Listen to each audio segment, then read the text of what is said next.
안녕하세요. 거인의 힘 무한능력 타월성의 차이 근본 사고방식 중에서 오늘은 두 번째입니다. 근본 사고방식 두 번째, 내적 중거 틀과 외적 중거 틀에 대해서 이야기합니다. 두 번째 근본 사고방식은 내적 중거 틀과 외적 중거 틀에 관한 것이다. 상대방에게 언제 성취감을 느끼는지 물어보라.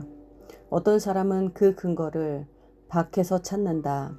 직장 상사가 자신의 등을 두드리며 일단 잘했다고 할 때라고 말한다.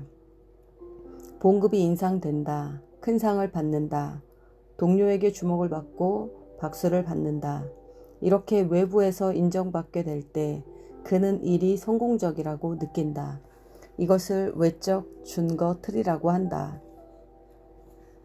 또 어떤 사람은 안에서 근거를 찾는다. 일이 성공적일 때 그냥 마음속에서 일어나는 느낌으로 안다고 한다. 내적 준거 틀을 가진 사람이라면 세상의 모든 건축 대상을 다 받을 수 있는 건축 설계를 했어도 스스로 특별하다고 느끼기 전에는 어떤 외부의 인정에도 마음이 움직이지 않는다. 반대로 상사나 동료의 반응이 별로 신통치 않더라도 스스로 잘한 일이라고 느끼면 남의 생각보다 자신의 본능을 더 신뢰한다. 이것을 내적 준거 틀이라고 한다. 가령 우리가 어떤 사람을 세미나에 참석시키기 위해 설득한다고 하자. 우리는 이 세미나에 꼭 참석해야 해. 정말 훌륭한 세미나야. 나도 갔었고 친구들도 모두 갔었어. 다들 대단하다며 좋다고 며칠씩 그 이야기만 했지. 정말 대단했어. 모두 그 세미나가 인생을 변화시켰다고 그랬어. 라고 말할 수 있다. 듣는 사람이 외적 준거 틀을 갖고 있다면 그를 설득시킬 가능성이 높다. 사람들이 모두 그렇게 말한다면 그는 그 말이 사실이라고 생각하게 될 것이다. 그러나 내적 준거 틀을 갖고 있다면 어떨까?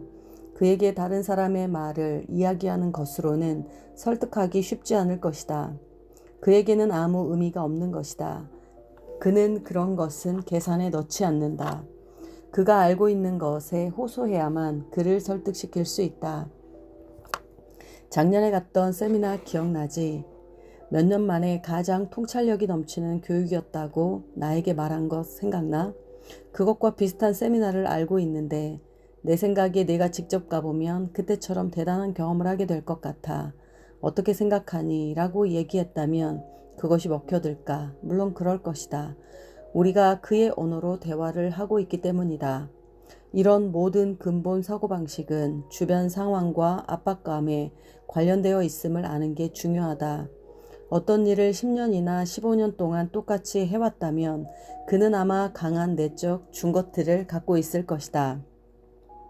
그렇지 않고 새내기라면 그 상황에서 무엇이 옳은지 그른지에 대하여 그만큼 강한 내적 준거 틀이 없을 것이다.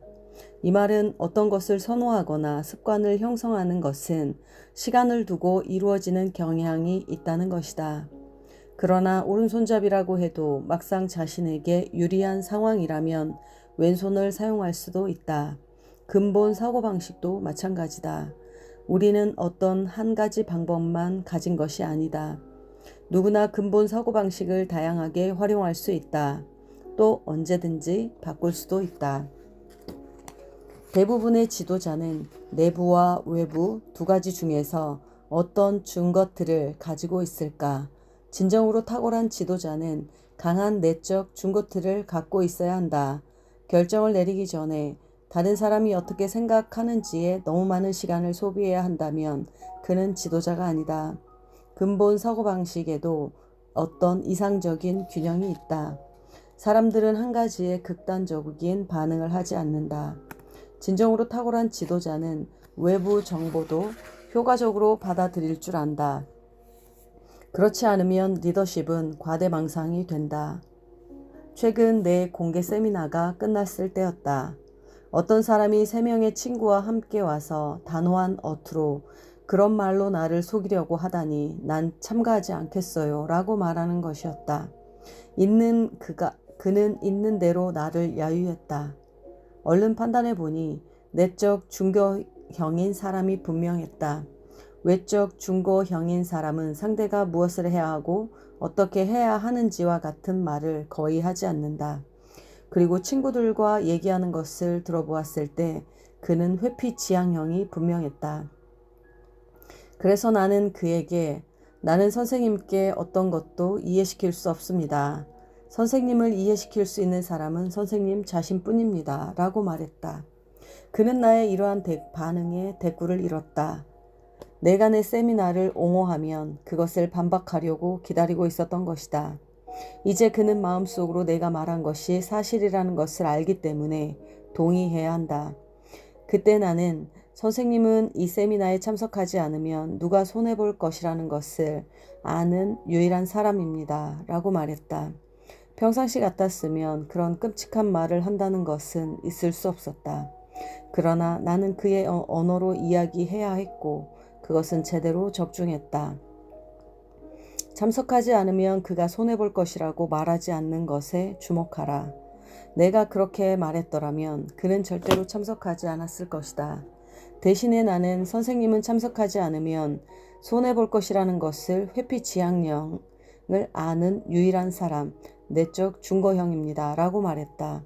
그는 예 맞습니다. 라고 말하고는 접수처로 가서 참가 신청을 하는 것이었다. 내가 근본 사고방식을 배우기 전이었다면 그에게 이 세미나에 참석했던 다른 사람의 이야기, 외적 중고형을 이야기해서 설득하려 했을 것이다. 그리고 그가 얻을 수 있는 많은 혜택, 추구 지향형에 대해서 얘기했을 것이다. 그러나 그것은 내가 좋아하는 방법이지 그가 좋아하는 방법은 아닐 것이다. 근본 사고방식의 두 번째, 내적 중거틀과 외적 중거틀에 대해서 이야기했습니다.